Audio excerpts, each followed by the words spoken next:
Olá, gente, graça e paz do Senhor. Volto aqui mais uma vez para falar um pouco sobre a família no propósito de Deus. E nesse terceiro vídeo da série de 12 vídeos, estou falando sobre educação de filhos ou a formação espiritual dos filhos. E é bem interessante a gente aqui destacar que a criança, ela é um ser espiritual. Nós não podemos esquecer que essa criança também, como ser espiritual, está passando por um desenvolvimento. Há um teórico da psicologia da religião chamado Alport, é um estudioso do comportamento da criança. Ele afirma que a religião, naquela primeira infância da qual falamos semana passada, a criança, nessa primeira infância, de 0 a 2 anos, ela não possui nenhum sentimento religioso. Me parece que é um pouco chocante a gente ouvir isso, mas, na verdade, a criança, ela não possui nem a capacidade, nem o amadurecimento necessário a uma vida religiosa, né? Nós estamos tratando aqui da fé cristã, né? Então, é importante compreender que a fé ela vai sendo manifesta na medida que esse indivíduo vai crescendo.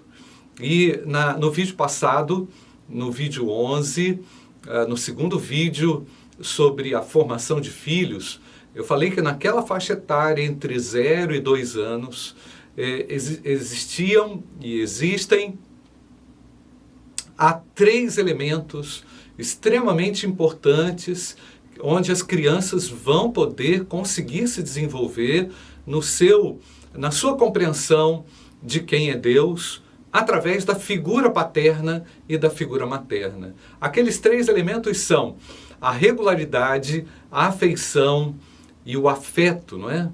Tratamos disso de uma maneira bem simples e também objetiva, entendendo que esse sentimento religioso ele se desenvolve também em conformidade com o desenvolvimento psicológico do indivíduo, né? Então, gente, a percepção espiritual, ela vai acontecendo à medida desses estímulos e à medida que os pais cristãos também compreendem esses estímulos e compreendem também essas etapas do desenvolvimento. Há uma organização mental extremamente complexa e difícil de ser observada, né? E difícil de ser percebida também por parte da criança. Então, esta organização mental vai ocorrendo de acordo com essas faixas que nós estabelecemos, que a psicologia da religião estabelece como faixas de desenvolvimento e faixas onde os indivíduos, as crianças, vão compreendendo melhor a Deus através dessas percepções, né? Mas, por um outro lado também, é muito cedo na vida, desde muita tenridade, que as crianças expressam as primeiras manifestações religiosas, né? Por exemplo, as mãos que se unem para orar, observando os pais, né? Fechando os olhos para fazer oração, né? A repetição de músicas, a repetição imitada de uma oração, né? Mas a criança faz isso na relação com a sua fé, da mesma forma com os outros hábitos rotineiros que ela tem, né? Então, a criança, a religião, ou a fé para a criança, é uma questão ritualística, é uma questão ainda de imitação. Ela ainda não tem a capacidade de internalizar todos esses sentimentos que são complexos na cabecinha da criança, né? Por isso, a responsabilidade dos pais, por isso, a grande responsabilidade dos formadores espirituais desse indivíduo, né? Então, parte da formação espiritual das crianças, agora olhando de uma forma mais geral, está relacionada a essa conscientização gradual, até que a criança entra numa categoria de interiorização desses valores e que a gente pode dizer que isso faz parte de um processo, né? O processo da aprendizagem, o processo da aprendizagem também da fé cristã.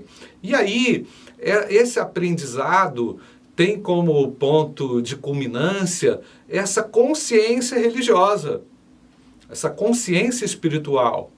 Há um outro teórico da psicologia da religião, chamado Clarke, ele afirma que deve haver nessa fase de conscientização religiosa, uma identificação, em que a criança, primeiramente, se identifica com os pais, quanto aos desejos e quanto aos ideais para a própria vida dos pais, até que ela interiorize tais sentimentos e forme também uma consciência de fé, uma consciência religiosa, né? Então, o Clarke também afirma que há uma espécie, até em um dado momento, que a criança vai desenvolvendo uma consciência autoritária, não no sentido da obrigação, né? Em que a autoridade do pai, a autoridade da mãe se apresenta como uma voz externa por fora e que ela vai gradualmente interiorizando, né? E agora, tendo concluído de forma resumida o vídeo anterior, eu quero falar um pouco da segunda fase da infância, né? A segunda infância, no período de 3 a 7 anos, quando a criança vai assumir outras características, né, no seu desenvolvimento, e também a psicologia da religião vai apresentar alguns elementos que são muito essenciais nessa fase para que a criança realmente cresça e se desenvolva na sua fé. Eu tenho certeza que é o Espírito Santo que estará trabalhando e conduzindo você, pai, você, mãe, na formação espiritual dos seus filhos. E agora entramos nessa breve análise de hoje, que é essa segunda etapa do desenvolvimento desse sentimento religioso na segunda infância, né? Período que abrange aí de 3 a 6 anos, né? Essa é a fase da descoberta das pessoas, quando a criança, naquela primeira infância, enxerga de forma muito obscura o próximo, e enxerga também de forma obscura as coisas que estão ao seu redor, né? O Paul Johnson, que é um outro autor da psicologia da religião, ele afirma que tudo nessa fase de 3 a 7 anos parece circular de uma forma mais ampla, mais ampliada. Ou seja, a criança nessa fase passa a descobrir o outro, né? E é nessa descoberta dos outros que a criança também passa a se descobrir. Quando ela consegue enxergar melhor o outro, quando ela consegue enxergar e identificar melhor os elementos do seu dia a dia, né? E ela passa a se identificar com o outro, ela também passa a se descobrir, né? Então, é um elemento bem interessante para nós, como pais, formadores espirituais dos nossos filhos, compreender essa fase e quais as nuances que essa fase traz no desenvolvimento psicológico, e o nosso alvo aqui é o desenvolvimento religioso, desenvolvimento espiritual, né? E aí, é nessa fase também que entra o domínio da linguagem. E a oração que a criança faz, que era de forma mais repetida, ela já é mais natural. Um problema difícil nessa fase é a invisibilidade de Deus. Aí começam algumas perguntas: onde está Deus, né? Como Ele é? Entra também o elemento curiosidade. E ao mesmo tempo, a criança passa também a experimentar um pouco a invisibilidade dos pais. Paul Johnson diz isso, que é na ausência dos pais quando saem do quarto, por exemplo, do menino, deixa ele dormindo, fecha a porta, não é? É que a ideia de Deus passa a crescer mais rapidamente nessa fase. Ao mesmo tempo que ele quer saber como é Deus, o Deus invisível, mas através dessas experiências do distanciamento dos pais, né? Como citei no caso ali para dormir, é que ela consegue perceber a necessidade de buscar a Deus e de realmente encontrá-lo. Não é muito difícil, gente, os meninos nessa faixa etária já terem uma experiência de fé com Jesus Cristo. É uma fase muito crucial, muito importante, onde a criança poderá ter uma experiência real com Deus a partir dessa curiosidade e a partir também dessa percepção da invisibilidade de Deus, né? De acordo com Paul Johnson, entra em cena também nessa fase do desenvolvimento, nessa segunda infância, dois elementos muito determinantes para a formação religiosa, para a formação espiritual da criança, que é a cooperação e a participação. A cooperação, o Paul Johnson define que assim que as pessoas são descobertas pela criança, o mundo infantil já não é tão obscuro, né? Ele, enxergando o outro, vai conhecer a religião como o eu favorecendo o tu, o eu favorecendo o outro. E esse ensino, ele é altamente coerente com o ensino do Novo Testamento, que é a ação que nós realizamos através do amor altruísta, né? O amor que envolve o eu, né? Da obscuridade do eu para a realidade do outro.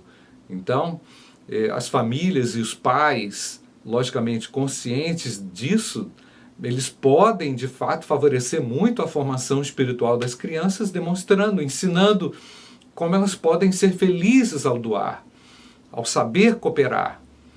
E o segundo elemento é a participação. O Paul Johnson, ele afirma que a participação é uma arte social, é uma questão mais ampliada. As crianças normalmente recebem muito mais do que elas doam, né? E elas estão sempre sendo ameaçadas pelo egoísmo. Aliás, desde a primeira infância. Mas como o mundo de 0 a 2 anos é mais escuro, isso começa a ficar mais claro. O egoísmo começa a ficar mais intenso agora, né? Então, nós já sabemos, como cristãos, como crentes em Cristo, que o egoísmo produz muito mais males do que bem. Qual é o bem que o egoísmo produz? Você tem que ter uma cota mínima, lógico, mas você não pode querer tudo para si, né? O cristianismo ensina o tempo todo a olhar para o outro e a participar da vida coletiva, a observar a necessidade da sua coletividade, né? Os hábitos egoístas enraizados nessa segunda infância vai produzir um mal muito grande na vida da criança. E a criança vai perceber nessa fase que ela tem a oportunidade de se engajar ali nas causas da família, ela vai poder se engajar também no atendimento aos aflitos, né, nas causas da igreja local, por exemplo, né? E como a gente já sabe, a fé cristã é participativa, ela não tem interesses, né, extravagantes, muito pelo contrário, ela preza pela simplicidade e ela também é desprovida desse eu, né? Então, por isso, gente, tão logo a criança aprende a orar, ela também, ali, através da linguagem, da formação das frases e tudo mais, ela pode aprender a orar pelos doentes, a orar pelos que sofrem nessa faixa etária, né? Elas já podem ser ensinadas a doar. E eu creio que se realmente os pais compreenderem a necessidade de estimularem os seus filhos nessa faixa etária a cooperar e a participar, né? Os filhos podem ter um êxito muito grande nesse aspecto altruísta do ser e, lógico, conhecendo a Cristo, eles vão conhecer o real amor e a real motivação de servir, de doar, de cooperar e de participar. Bom, gente, como vimos, a criança, para ela alcançar uma personalidade religiosa, uma personalidade cristã, não é?